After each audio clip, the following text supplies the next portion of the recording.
Good evening. Good evening, everyone. My name is Erin Stoyle-Mulholland, and on behalf of the Center for Ethics and Culture, I welcome you to the second installment of the Fall 2012 Catholic Lecture Series. Every fall since 2002, the Center for Ethics and Culture has sponsored this event, featuring 4 lectures focused on prominent figures in the Catholic literary tradition.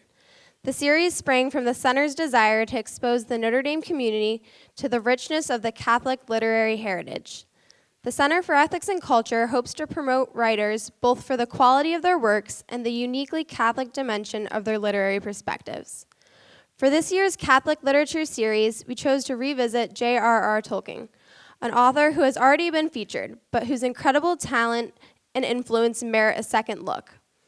Though most undergraduates have probably read The Lord of the Rings, or at least seen the movies, relatively few of them may be aware of the deep influence Tolkien's Catholic faith had in shaping that work. For this reason, as we join Tolkien fans everywhere in anticipating the release of the upcoming Hobbit movie this December, and the other 2 Hobbit films currently in the works, we decided to take the opportunity to examine Tolkien's work in light of his faith. Please mark your calendars for next Tuesday, September 18th, when Mary Keyes, Professor of Political Science here at Notre Dame, will join us to continue the discussion on Tolkien. Tonight's lecturer is David O'Connor, Associate Professor of Philosophy and concurrent Associate Professor of Classics. His main teaching and research interests are in ancient philosophy, ethics and political philosophy, and philosophy and literature. Professor O'Connor recently edited and introduced the Symposium of Plato, the Shelley translation, and is working on the relationship between skepticism, Platonism in Percy Shelley, Ralph Waldo Emerson, William Yeats, and Wallace Stevens. Professor O'Connor will speak tonight on the topic of Tolkien and nostalgia. Please join me in extending a warm welcome to Professor David O'Connor.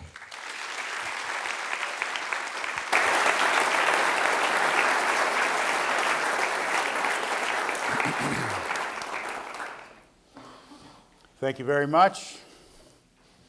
Thank you for coming, colleagues, students, friends, esteemed publisher. I'm glad you're all here. Grace perfects nature, but it does not substitute for it or replace it. It's always seemed to me, based on my own experience when I was younger, but also my experience now as a teacher, that one of the surest ways to become a Catholic intellectual is to first become a pagan intellectual. I think that in the contemporary world, the lesson that grace perfects nature rather than replacing or substituting for it has often been lost. To recover nature, to recover something natural, is the beginnings of finding something supernatural. From that point of view, I would like to approach J.R.R. Tolkien as a Catholic author from the standpoint of approaching him as a pagan author. Other speakers later in this series, particularly Ralph Wood from Baylor, in what I'm sure will be a very interesting talk in a couple of weeks, will be focusing on the question specifically of Tolkien as a Catholic author. When I say I want to focus instead on Tolkien as a pagan author, I have in mind especially The Lord of the Rings as a modern epic. An epic in the tradition which for us has at its foundation Homer, and more particularly has Homer's Odyssey at its very base. When I read Homer's Odyssey, I read it, insofar as I'm capable of doing this, through the eyes of Plato. Plato lived perhaps 300 years later than Homer, but Plato's own writings are shot through with appreciations, adaptations, and indeed conversations with Homer. Plato is perhaps more famous as a censor of Homer, as an opponent of Homer. But if Plato had not had a deep appreciation for Homer's accomplishment, he would have been in no position to compete with Homer, to become himself a writer of a new kind of epic, an epic that now had as its hero a philosopher, Socrates, rather than a wanderer, Odysseus. Part of Plato's greatness, it has always seemed to me, is the way Plato projects onto the great figures of myth the small figures of his own day and reveals in their everydayness, particularly the everydayness of his friend and teacher Socrates, that mythic greatness, epic greatness, is around us all the time, but it's something we don't see. We see it only through stories. Being able to see ourselves as in an epic story is a part of what magnifies us, of what makes us large enough to live up to the demands of heroism. And so, I will try to take a note from Plato. I will be reading Homer, presenting some aspects of Homer that I find interesting and present also in Tolkien's epic in The Lord of the Rings. I will be trying to do this to experience a kind of magnification.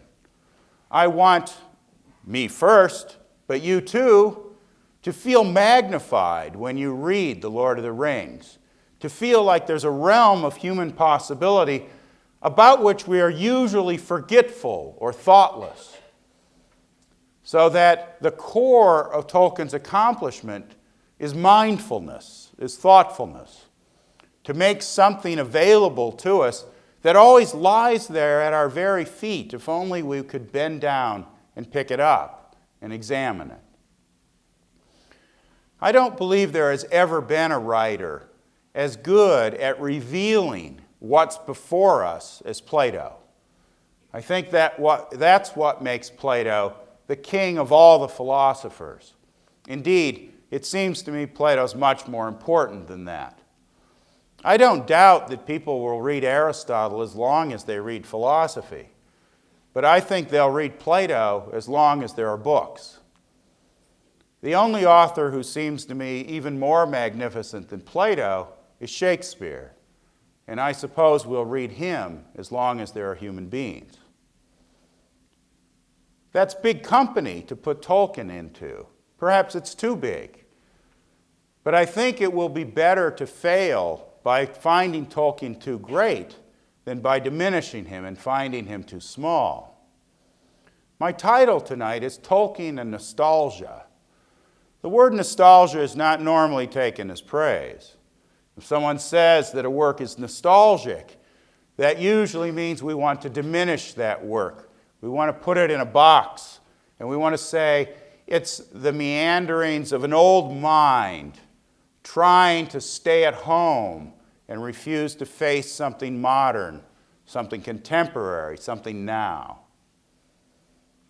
It's true enough, I suppose, that there are many aspects of Tolkien's own thought world, of what I sometimes like to call his imaginarium, the things that make his imagination possible. There are many things that were rather anti-modern, anti the modernity of his own age, and therefore even more so, opposed to the modernness of our age. You might say that Tolkien didn't stay current. But of course, if by current we mean something that rushes heedlessly onward, perhaps it would be a good thing not to be so very current. In that respect, I think looking at Tolkien as a writer of an epic in the tradition of Homer as appreciated by Plato is a way to reveal that Tolkien was not current because he was not rushing away. Tolkien has the stability of the ocean rather than the evanescence of a stream or a brook. Plato as a reader of Homer, what becomes salient, what becomes prominent in Homer, in Plato's own mind? The most basic answer to this question is that Plato focused on the part of Homer's storytelling that involves a return from death into life. The Odyssey is chock full of stories that involve a descent into danger and some retrieval, always after pain, into new life. One could say about Homer, some people did say about Homer, that he too was nostalgic. That Homer, at least in the Odyssey, wrote a kind of epic that insisted on a happy ending, at least a happy ending for its hero, for Odysseus, who finally, after many challenges, does find his way home, does make his way back into the marriage bed with Penelope, does reconcile with the men he had to kill in order to retrieve his own kinship. The Odyssey has, at least in that sense, a happy ending. So too, I suppose, The Lord of the Rings has a happy ending. Peter Jackson's movie, it seems to have 4 or 5 happy endings.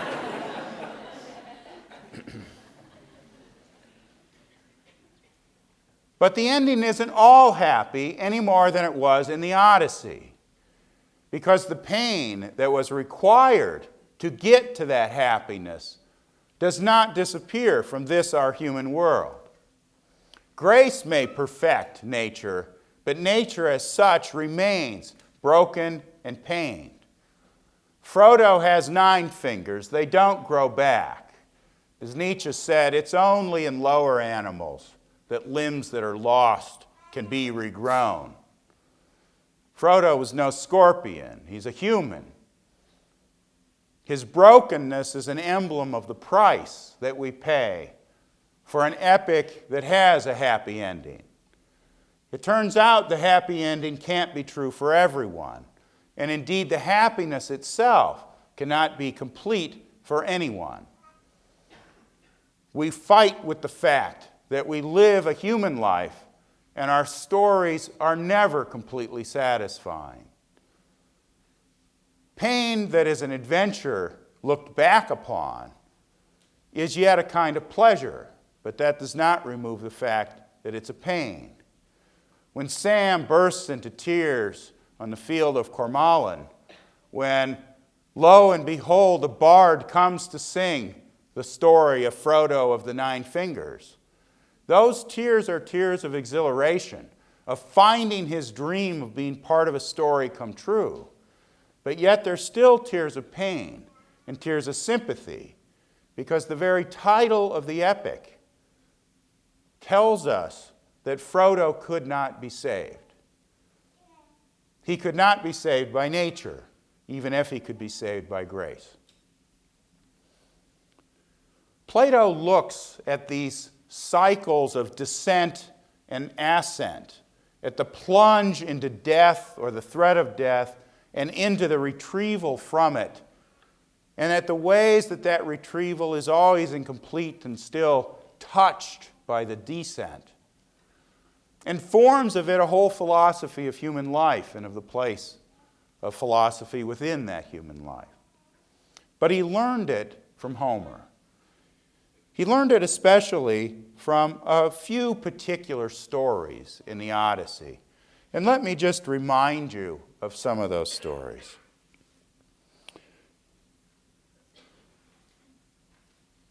Homer liked caves, and so did Plato. Turns out Tolkien did too. They seem to fit a certain kind of storytelling. In Homer, Odysseus ends up in the cave of Calypso, the nymph, one of the 2 killer sex goddesses so important to his storytelling. The other one is Circe. Calypso's very name comes from the Greek word for secret or hidden. And in Calypso's cave, Odysseus is hidden. He lies hidden there. This descent into hiding, into darkness, is an enactment of a kind of death. And the time he spends in Calypso's cave is a time when Odysseus is dead to the world.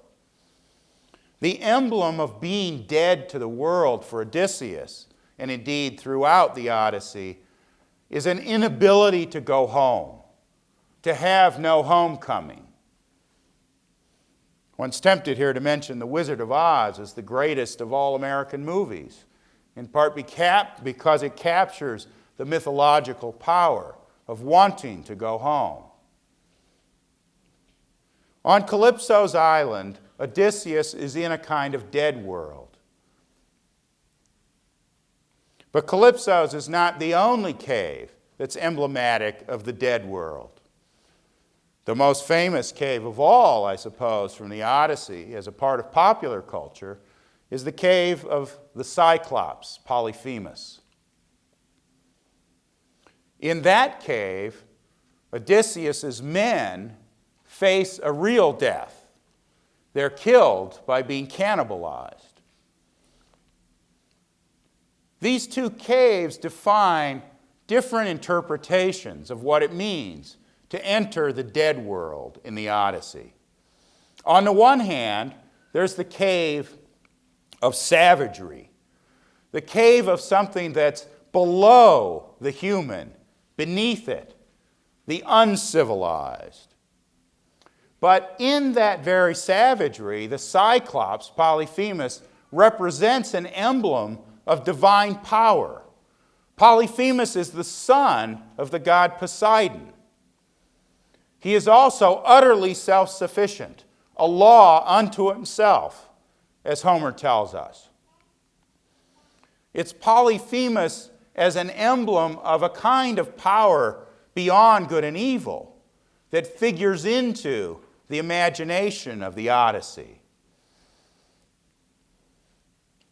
One vision of the dead world, the world that is the exit, the exile from the human world that Odysseus wants to go back to with his wife and his children and his household and his father. One emblem of this is the savage world, a world of such complete freedom that violence is simply a part of that world rather than a challenge to it. Calypso's cave represents the other extremity of a dead world, a world that's dead because it's a world of superhuman ease and sensuality.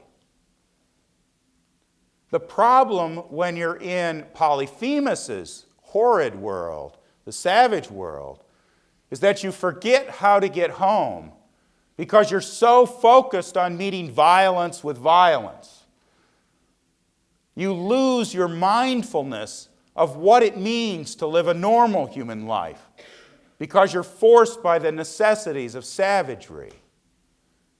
In Calypso's cave, you lose your mindfulness of homecoming because you're plunged into nothing but sensual ease.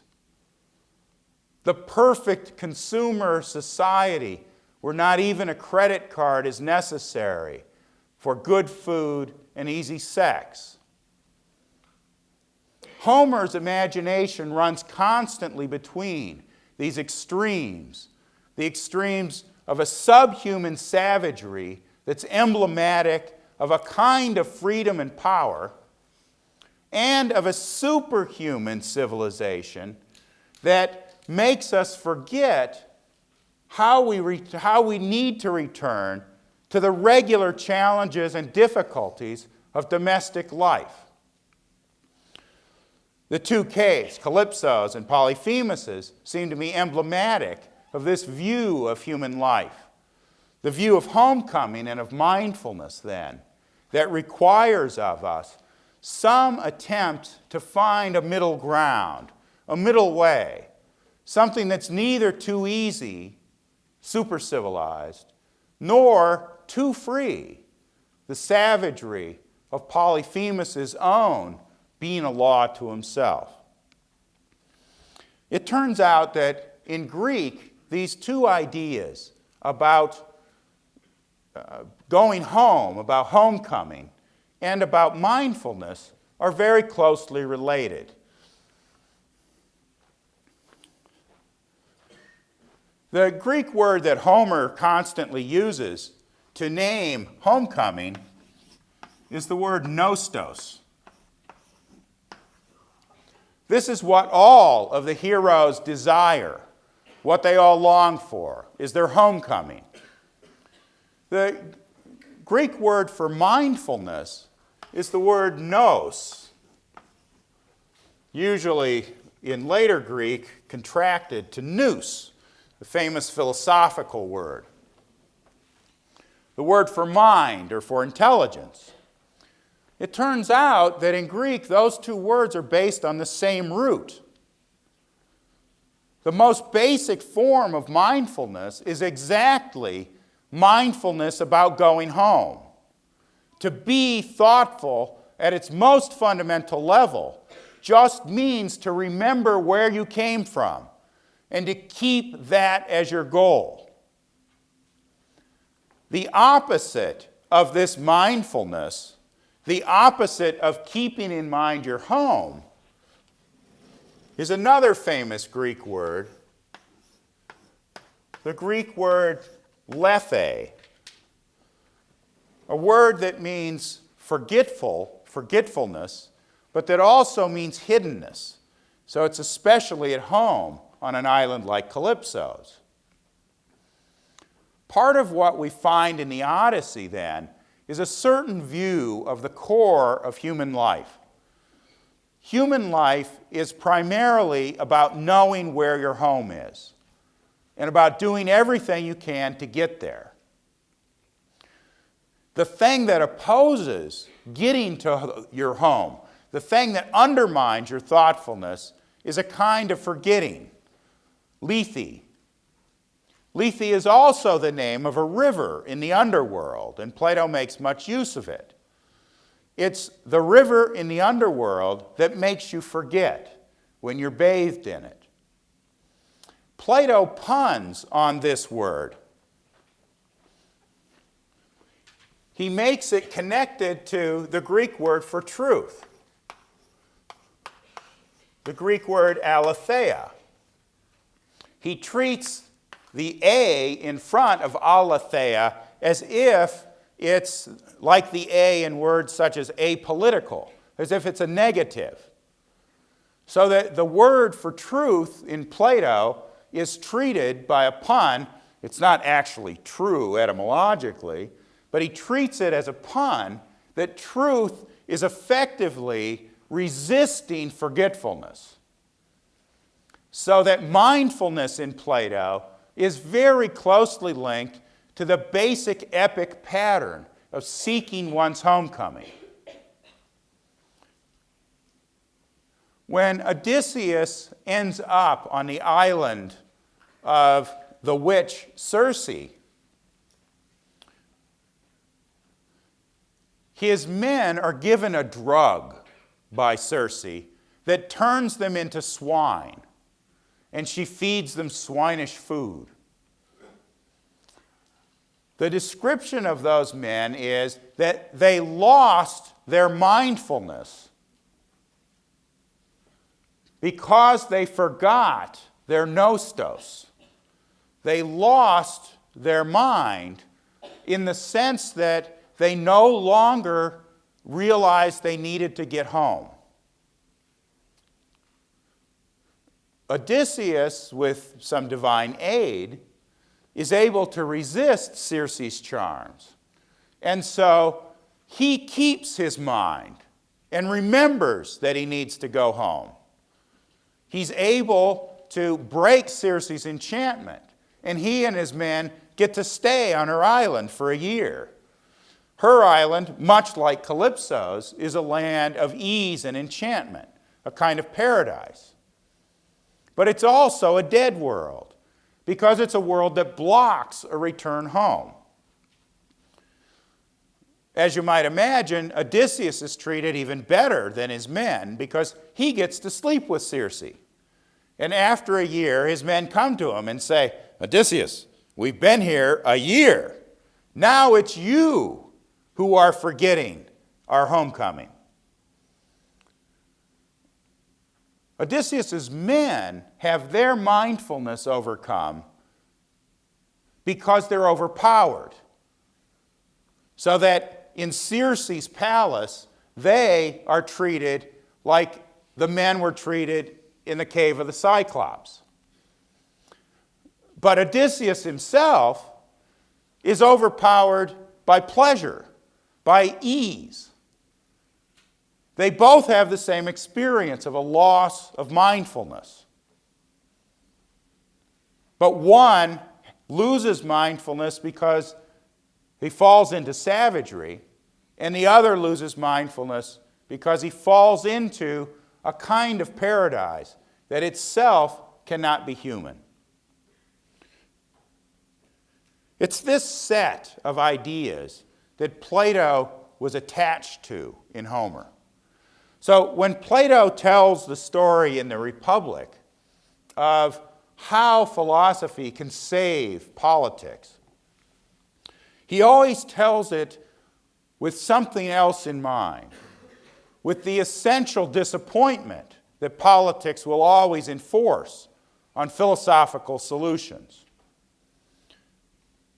The philosopher understands his own home as complete mindfulness, the complete overcoming of forgetfulness. But that understanding makes of philosophers reformers and optimists about political reform. One of the most beautiful things Plato does is to cast philosophers into the role of Odysseus in the Republic. He does this in a number of complicated ways I won't go into here. The most striking is right at the very end of the Republic. The Republic famously ends with a myth of a movement from the dead world back into the life world. And the key figure who comes back, who is revived, is Odysseus himself. But this Odysseus, given a choice of lives, does not choose a life of political power that would make him a reformer. Instead, he chooses a quiet, private life because, as Odysseus says at the end of Plato's Republic, he's tried the life of labor. He's tried that life of heroism. And what he found was he himself was corrupted by that life. He faces a kind of resignation. He gives up the life of the reformer for the resigned life of privacy and quiet. So the Republic ends despite all of its bold proclamations about philosophy reforming politics. The Republic ends with a chastening reflection on the limits of that reform. A chastening reflection in which Plato borrows the mythological power of Odysseus being suspended between non-human existences that either fall into savagery or that rise so high that the very human tasks of homecoming are forgotten. How high should philosophy raise our expectations? Can it raise them so high that we cease to be human beings anymore? That, I think, is a fear of Plato's. He courts the elevation of the reformer, but he tries to chasten it with a reminder of the resignation of the hero whose second choice of life is not heroic at all. The choice of a domestic life, of a merely private fruit.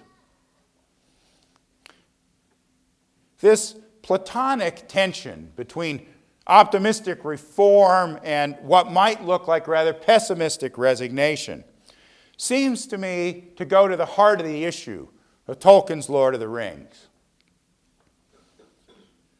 Tolkien participates in a number of different ways in the same kind of epic storytelling of movements from a dead world to a living world that characterize Plato's version of Homer's Odyssey.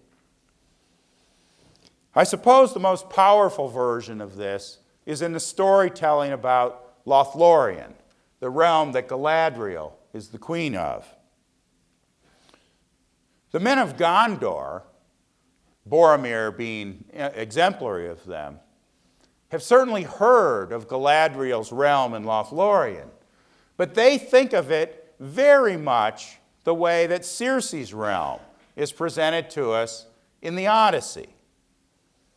They think of Galadriel as a kind of enchantress, indeed as a kind of witch. And they believe that when you enter Lothlorien, you will never escape.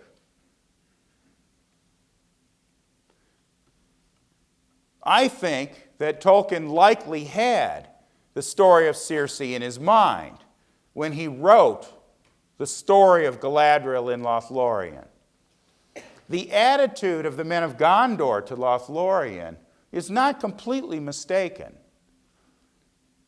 The problem is that Lothlorien itself is a kind of dead world. It's a changeless world.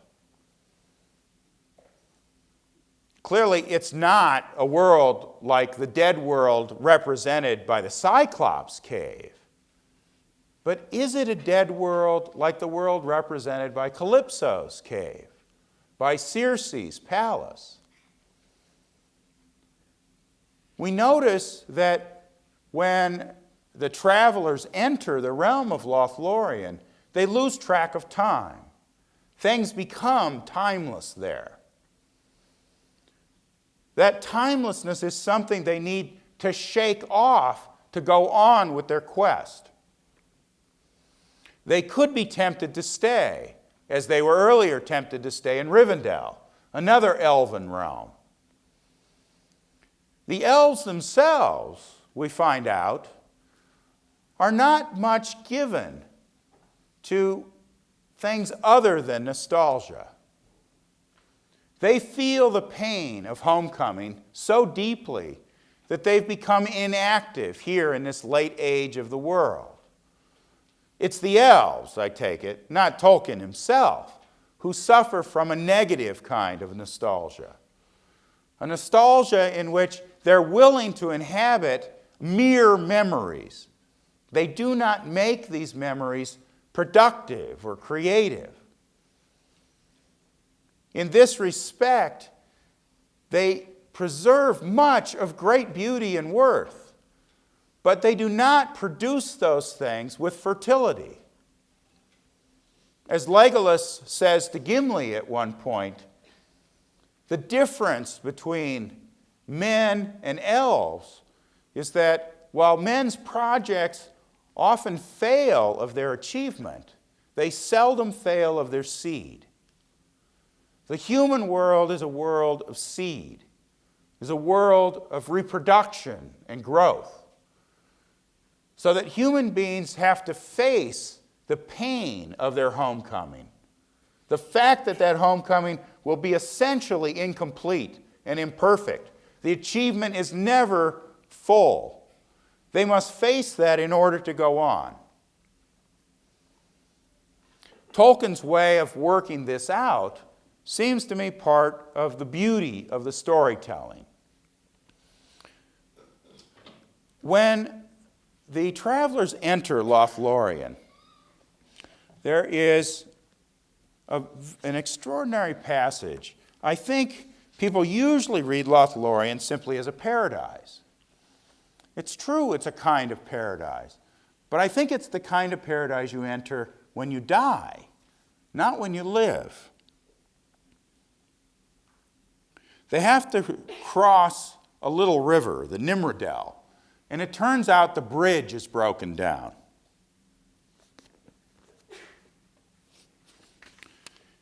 Here is what Legolas says. Here is Nimrodel. Of this stream the Sylvan elves made many songs long ago, and still we sing them in the north, remembering the rainbow on its falls and the golden flowers that floated in its foam. All is dark now, and the bridge of Nimrodel is broken down. I will bathe my feet, for it is said that the water is healing to the weary. He went forward and climbed down the deep cloven bank and stepped into the stream. "Follow me," he cried. "The water is not deep. Let us wade across. On the further bank we can rest. In the sound of the falling water may bring us sleep and forgetfulness of grief." Forgetfulness. Tolkien clearly knew this is the river Lethe. This is the river into the underworld, the river of forgetfulness. So that we have enacted here the movement into the elven realm, the protected realm of Galadriel, certainly as a place of relief and refreshment, as were the cave of Calypso and the palace of Circe. But the problem is, we can become addicted to refreshment. We can lose our sense of mindfulness, that there's a forwardness in our homecoming. We can become addicted to nostalgia as the mere participation in a past that we enjoy, instead of as an attempt to recapture our energies, to push forward into the challenges of a future. Tolkien goes on to describe their entry into Lothlorien when he says that, this is a description of Frodo. He says, "The stream was cold, but its touch was clean. And as he went on and it mounted to his knees, he felt that the stain of travel and all weariness was washed from his limbs." That word stain was a very important word for Tolkien's Imaginarium.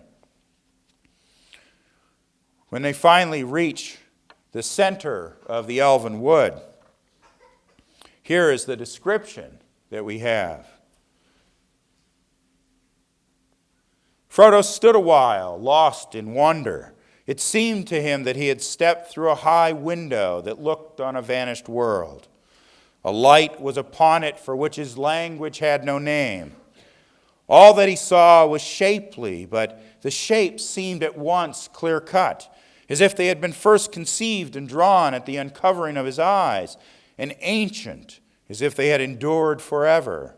He saw no color but those he knew, gold and white and blue and green, but they were fresh and poignant, as if he had at that moment first perceived them and made for them names new and wonderful. In winter here no heart could mourn for summer or for spring. No blemish or sickness or deformity could be seen in anything that grew upon the earth. On the land of Lorien there was no stain. There's much one could say about that description of the freshness of the vision in Lorien. But what we find, of course, is that the corollary of having no stain is that there is no humanity there. So long as they are in Lothlorien, these travelers have suspended their quest, are not pursuing it.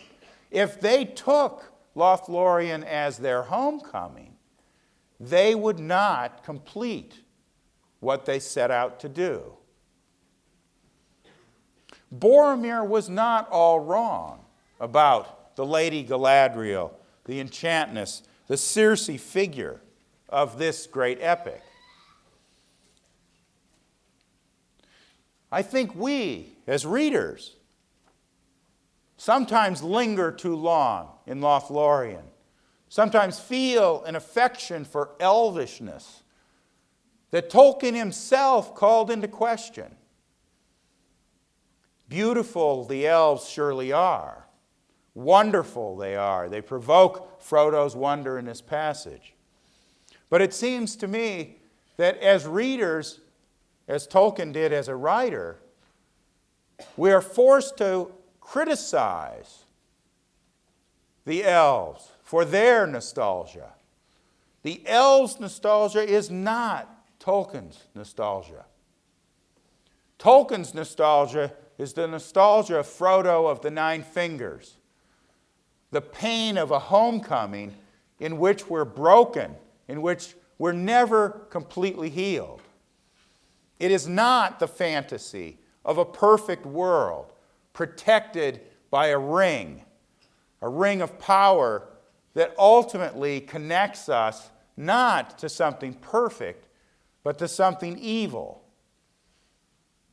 A certain kind of nostalgia goes along with a longing for power, a longing that always presents itself at the beginnings as something of a force for good, but that Tolkien wanted to critique. The beginnings of nostalgia always look good, but the end of nostalgia is always an arbitrary imposition of power rather than an acceptance of the openness of the seated life of true humanity.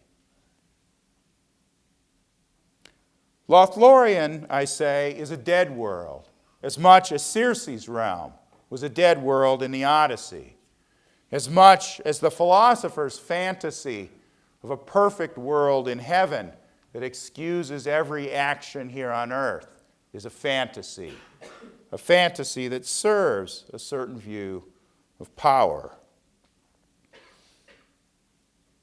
Another part of the Odyssey I especially love, showing that I share rather too much of the nostalgia for elvish things, I'm afraid, comes in that super-civilized realm of the Phaeacians, the place where Odysseus shows up and ultimately tells his long story. Challenged by a young man to compete in the games that the Phaeacians are putting on for his own entertainment, Odysseus grabs a discus bigger and heavier than all the others and outthrows all the Phoenician athletes. And it becomes clear pretty quickly then that the Phaeacians, for all their super-civilized greatness, are rather metrosexual for the Odyssey. They're rather, too cultivated, let's say. They're not real men, not real athletes. And so, a man with a wonderful name, his name is Alcinous. The root of his name is the word nous, the word for mindfulness. He's the king of the Phaeacians. The first syllable of his name means mighty. He is a mighty-minded man. But the symbol of his mighty-mindedness is not some generic wisdom that makes of him a philosopher king or, say, a dean. The mightiness of his nous, of his mindfulness, is shown in what the Phaeacians do. They specialize in bringing travelers home. They are in exile. They do not live at home. We find out that the Phaeacians used to live next door to none other than the Cyclops. They are the super-civilized side of things, as the Cyclops is the savage side of things. They could not stand up to the savagery of the Cyclops and had to move to a deserted island and go into exile. A certain kind of paradise seems to be premised on a certain lack. A lack, call it a vigorous manliness, of the sort that Odysseus displays when he exceeds all of the men of this super-civilized realm. But Alcinous knows what he's about. He does not think that his people's great excellence is in something like war. He says, Odysseus, now don't keep challenging all my young men to athletic contests. It's not really what we're good at. What are we good at? He says. Sleek ships, fleet running. By the way, fleet running goes with cowardice too. Fresh clothes, warm baths, and dancing. Fresh clothes, warm baths, and dancing. That is one of my favorite lines from all of Homer. Next time someone tells you to man up, ask him if he wants some fresh clothes.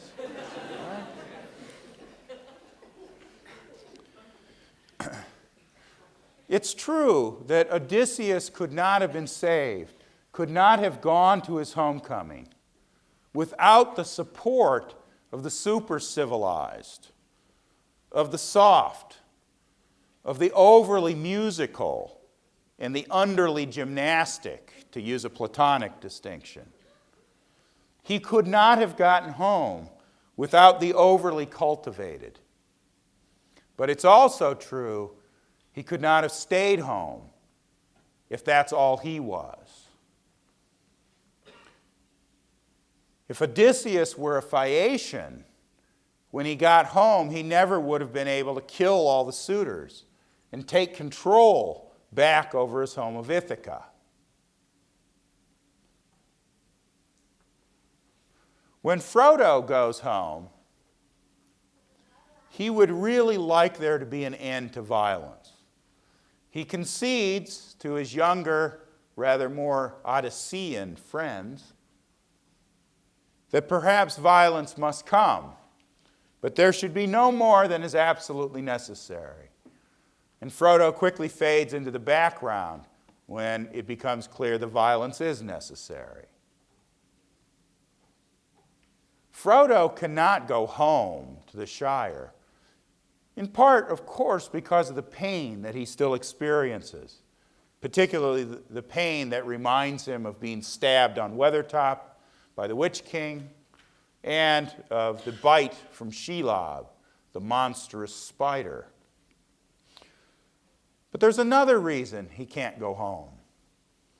He can't go home because he no longer has the heart for the condition of humanity. He's been infected with a kind of nostalgia. The second syllable of nostalgia comes from the Greek word for pain. Frodo's pain has made everywhere for him a place of exile. Unlike Sam, unlike Merry, unlike Pippin, he has nowhere to go home to. Imagine if Dorothy came home to Kansas and had found her family dead from the tornado and wandered about the house, thinking back in her mind about all the pain that represented. The Wizard of Oz would be a very different movie for us.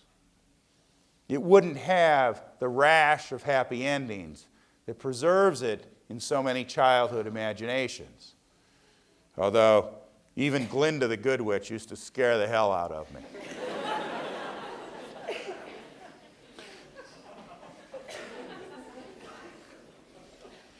Frodo and Bilbo are very strange hobbit men because they're both bachelors. Tolkien, of course, was no bachelor himself.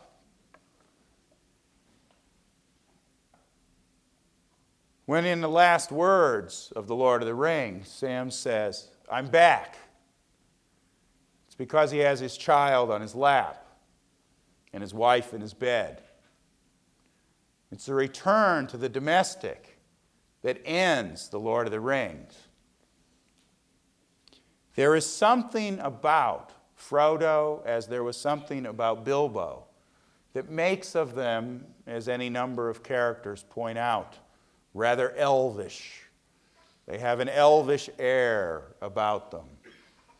Part of that elvishness is also what made them not quite at home in the Shire. I don't think most people read The Lord of the Rings as if there's any hint of limitation to, or perhaps, dare I say, criticism of the figures of Bilbo and most especially of Frodo. But I must say that reading The Lord of the Rings through the tension between reform and resignation in the essentially human that I find by taking a Platonic look at Homer's Odyssey.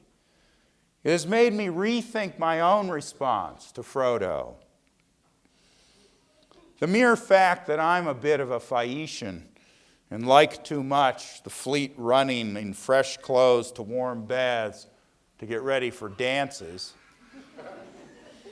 seems to me a poor excuse not to notice that the bachelor life comes under a critique, or let's say at least a cloud, in The Lord of the Rings.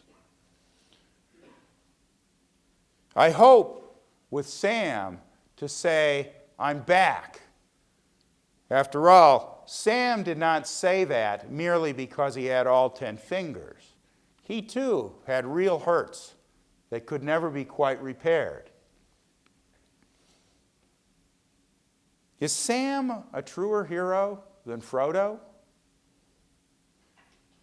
I think an answer to that question would have to rethink what it means to say that grace might be necessary to perfect nature. Thank you.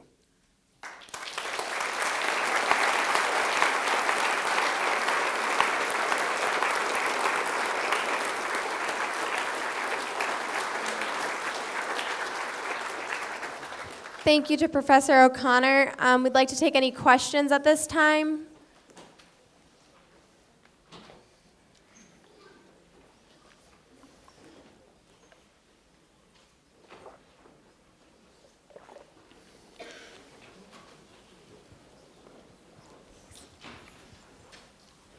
My question is actually in two parts. Firstly, I was just curious about particularly the gifts that Galadriel gives when the Fellowship leave Lothlorien, especially her gift to Sam of the bit of earth and seeds from Lothlorien. I mean, to me, that image conjures up great fruitfulness, and I was just wondering, within the context of Lothlorien as a kind of dead world, but obviously not a Homeric dead world, I was just wondering how that might be interpreted, and then also, secondly, the elves as a people in exile themselves, how that might be seen through this particular lens that you're looking at the Lord of the Rings through. Let me start with Sam. I think it's really striking to compare Galadriel's gift to Sam and the gift to Frodo. That think of the use they make of those gifts when they get back to the Shire. Frodo uses his gift to be nostalgic, to return to Lothlorien insofar as that's possible. When he feels the recurring pains, he holds the crystal so that he can't get out of Lothlorien. For him, his only comfort is in that return to a timeless world that makes everywhere else an exile. Now, Sam's gift is really striking because it fits so well Legolas's general comment about, he's talking to Gimli at that point, where Gimli says, hey, humans never really accomplish anything. And Legolas says, but they seldom fail of their seed. And so that gift to Sam that in some ways repairs the damage done to the Shire by all the cutting down of the trees, the wantonness of the destruction. Of course, it doesn't fully repair it. The party tree is gone. It's never going to be back. Right? No more than Frodo's finger's going to grow back. But something new will come. Something new will come. So that Frodo remains completely human, even when he enters into the elvish realm.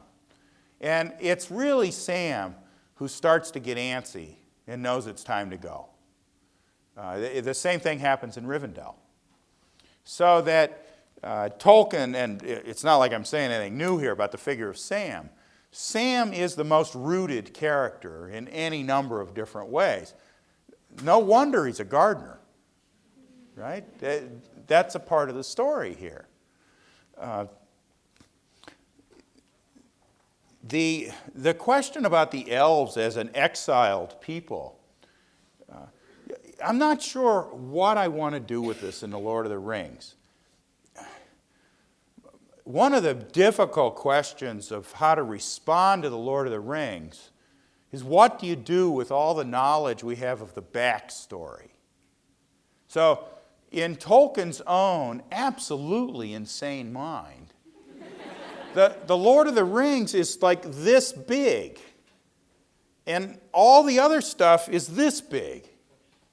And so all of the backstory that's in the Silmarillion, but all those other volumes too, about the elves as people of exile, in lots of ways, I think for Tolkien, that was the primary Imaginarium. But, that said, when he made The Lord of the Rings into a novel, he really controls that backstory about the elves. So they are a people in exile. But what Sam says in Lothlorien has always stuck with me, and I'm not sure it's completely consistent with that larger picture of the elves as in exile. He says about the elves in Lothlorien that they seem to be more at home here even than hobbits are in the Shire. Because he says, I don't know if they've made Lothlorien or Lothlorien's made them. But somehow they're perfectly at home there. Now, I don't think that's quite consistent in mood with Tolkien's much more basic understanding of the elves as always experiencing themselves as in exile. There's a sense in which in The Lord of the Rings, the elves are simply experiencing themselves as part of, and this is Galadriel's words, I believe, the long defeat. It's very different to think that you're in exile and to think that you're at home but you're about to be defeated. I think in making The Lord of the Rings into a novel, Tolkien wasn't completely consistent in his view of the elves. I think it's consistent within the novel, but I don't think that view of the elves is completely consistent with the larger set of writings that he made about the elves as such.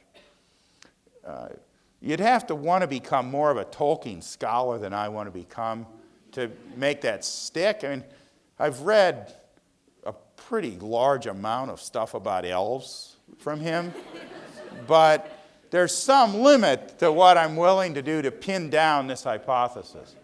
Think of how different the material in The Hobbit is. See, The Hobbit's a completely realized novel of an utterly different tone. It's not epic at all, I would say. And The Lord of the Rings is a completely realized novel that truly is an epic.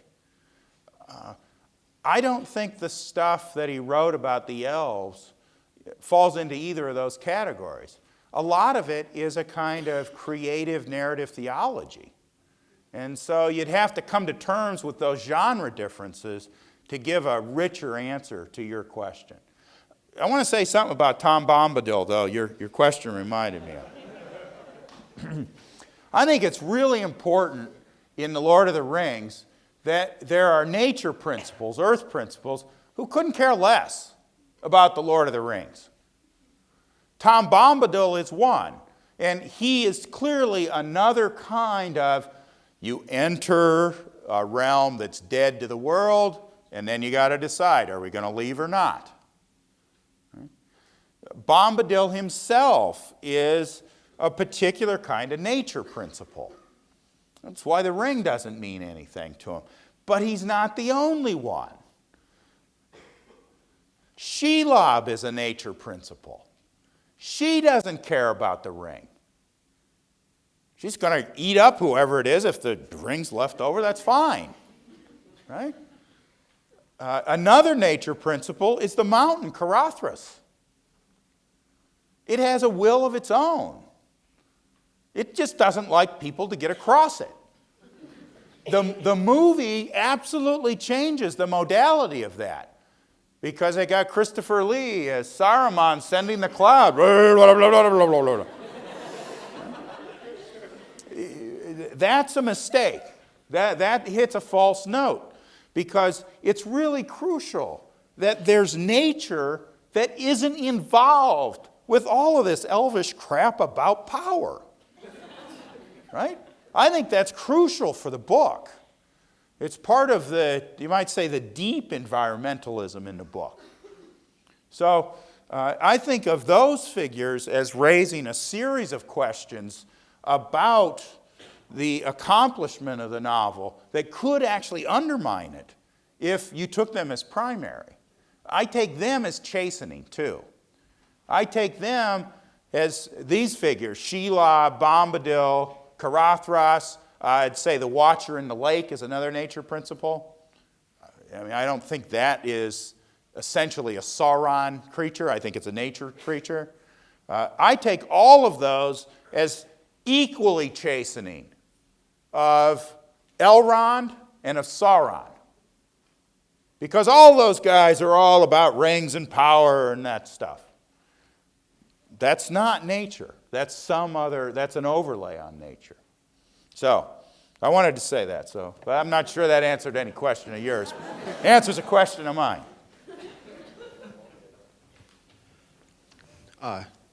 My question also has two parts. Well, the first one isn't really a question. The way that we discussed it in my undergraduate work was that the elves were sort of like the Welsh. They were the original people of England, just like the elves were the original first people in Middle-earth. And they were pushed out by the invaders. And they are in exile, but that doesn't mean that they haven't done everything they possibly can to make their world and their surroundings their own. It's not a matter of exile as permanence, but a matter of exile as something that you must become accustomed to. The second part is, how would you say that the elves are like Phaeacians, that they're too civilized, because that doesn't meld so well with several characters throughout the whole mythology, certainly, but in particular Legolas. He's a very fierce warrior, although not quite so fantastic as you see in the movies. How does the absolutely savage side of elvendom jive with this thought that the elves are too nostalgic, too separated, too civilized? The questions about exile, I think, are really complicated within Tolkien's own imagination. So the elves, they start out in Middle-earth, but they start to emigrate real early. And so the sense in which they're ever quite at home in their place of origin is unclear. And there again, I'm not sure, because the material where Tolkien talks about those foundation myths, because he never worked that up into a novel, I don't think that he was forced to make some decisions he would have been forced to make if he'd turned them into a novel. And the whole question of whether they're more at home when they finally get to what they call, after all, Elven home, when they emigrate across the sea, and then they come back, and now it's the lands of exile. So the place where they originated turned out to be the land of their exile. It's as if there were some group of American Indians who had at some early stage emigrated somewhere else voluntarily, and then had come back here, and this now is the land of exile for them. So I think that Tolkien's imagination lingered a lot over questions about exile and how that made you related to the land that you were on, anxious about your identity. But since he didn't work that part of the elves up into a novel, I don't think he was forced to work it through to the bottom. Now, on the second question about the fierceness of the elves as warriors, the elves are fierce warriors when they're forced to it, but they're not very good attackers. In the Second Age, things were different, but I think it's distinctive about the elves in the Third Age that they've been used up, and that now they're basically living in fortresses. So that both Rivendell and Lothlorien are protected realms, and they're protected through the powers of those rings.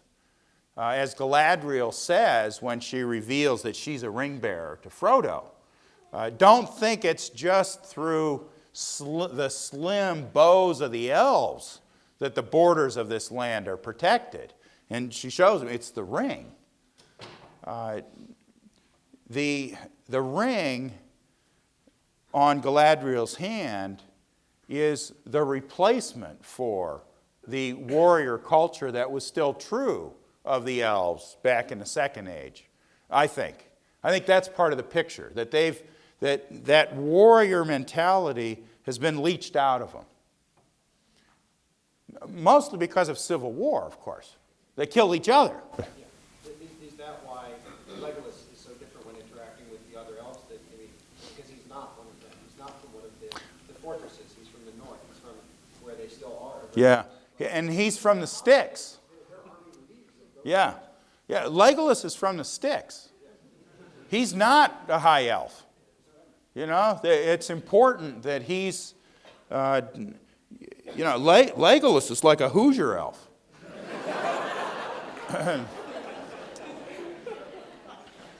So, despite his good looks, he's not a metrosexual elf. Right?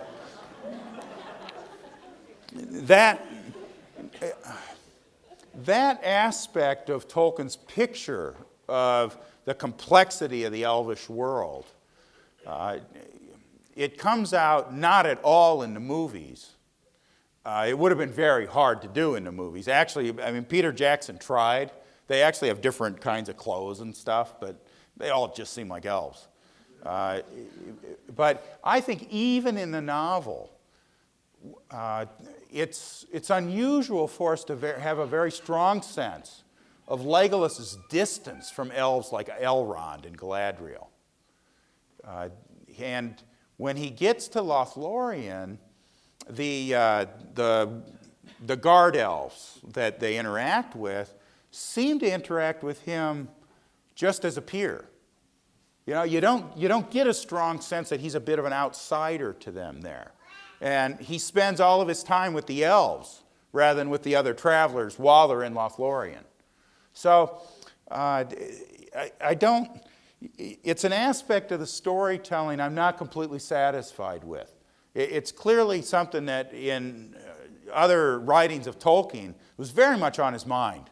The difference between coming from a line of elves who actually have seen the gods and coming from a line of elves who never got there.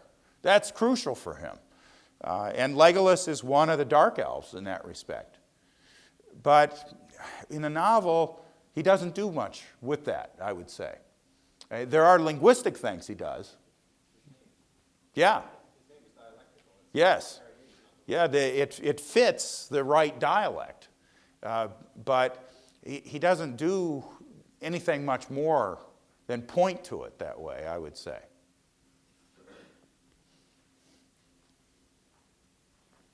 In Return of the King, there's a conversation while Frodo and Sam Thought are... God was talking for a second. There's a conversation between Frodo and Sam when they're trudging through Mordor, which is certainly a dead land. And Sam is talking to Frodo, do you remember the Shire, Frodo? Do you remember this and that and the other? And Frodo, forgetting his homeland, says, no, Sam, I don't remember the Shire, which of course leads to Sam's infamous and moving speech where he's like, well, I'll carry you up the mountain and stuff. And then after the ring is destroyed, they sit together thinking they're going to die, and it's very pronounced in the movie, and they reflect on the Shire again, and Frodo can remember it, and they kind of take comfort in the nostalgia of this because they think that they're at the end. Do you think this kind of counteracts your idea that Frodo is not as nostalgic for the Shire and has this sort of elvishness to him? And do you think at this point Frodo realized that he was in exile in the whole world, or did he only realize that when he returned to the Shire? At that point, Sam is still Sam at that point. And he still feels, he never actually gives up homecoming. He never loses his nous because he never forgets his nostos. And he's constant the whole way. Frodo, I think that Frodo stops being Frodo of the Shire at some point. I think he accepts that to do what he's going to do, he's no longer going to be rooted there. And this changes his relationship to Sam. I think on this, Tolkien's very careful and subtle. That part of the rise into inequality, or into equality, between Frodo and Sam is that the master-servant relationship is a part of living in the Shire. And I think that is gone for Frodo. So the speech that you mentioned when Frodo says, I don't remember it, I think that's a terrifying speech, actually, to think of it. It's all burned out of him anymore. And of course what that does is to put Frodo really close to Smeagol, to Gollum. Right? That's an aspect of the storytelling that I didn't mention because it's too horrible to contemplate. But Frodo gets more and more and more like Gollum. So I don't think I disagree with you about that. I think that Frodo's only retreat is to a non-world, that elven construct. There's no place for him that's curative. There's no habitation. So Sam has just a little bit of that. And the novel doesn't tell us so. The novel ends when Sam says, I'm back, and he has a baby. But, Tolkien, God, what a crazy guy. So you find out in the appendices, in the timeline, that when his wife died, Sam sailed over, right? Because he was a ring bearer too. Sam, too, never quite could be at home. Otherwise, he couldn't have left. There's Tolkien was torn here. He clearly wanted the rootedness of Sam in domestic life, and particularly in marital love and conjugal love. But he also wanted to point to a dimension of Sam that transcended that. And it's pointed to in a number of ways: Sam's love of the elves, but more importantly, Sam's extraordinary penetration into the elves. The few little places where Frodo says, so, Sam, what do you think of the elves? Probably tell us more about the elves than anything else in the novel. So that aspect of Sam, there's a transcendence, there's an openness in Sam it keeps him from being completely at home in the Shire. But the way the novel ends doesn't really foreshadow the way the appendix tells us that Sam's life ended, which is that he sailed away too. I think Tolkien wanted it both ways. He wanted Sam to be a happily married man, but he wanted him also to be a Catholic. He wanted him to be a happily married man who realized that there yet was a grace that would perfect that nature. And I don't think he found a way to do it in the storytelling.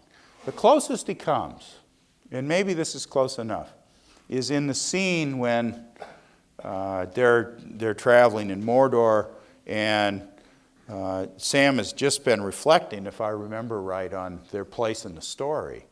And through a break in the clouds, the evening star appears, which of course is one of the Silmarils. And Sam's reaction to that is to say, there's something above all of this battle and evil here that's completely untouched by this. And so that break in the clouds where he sees a star is that kind of openness to something transcendent in Sam that shows us that it's not his whole story when he says, I'm back. Because as much as he is back, he's never completely there. There's a part of him that's still there somehow. And I think that was a deep part of Tolkien's own being torn about what it meant to be a husband and a Catholic at the same time.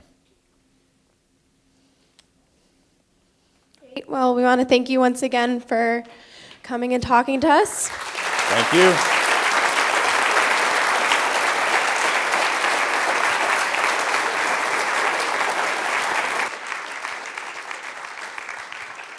And we hope to see all of you next week.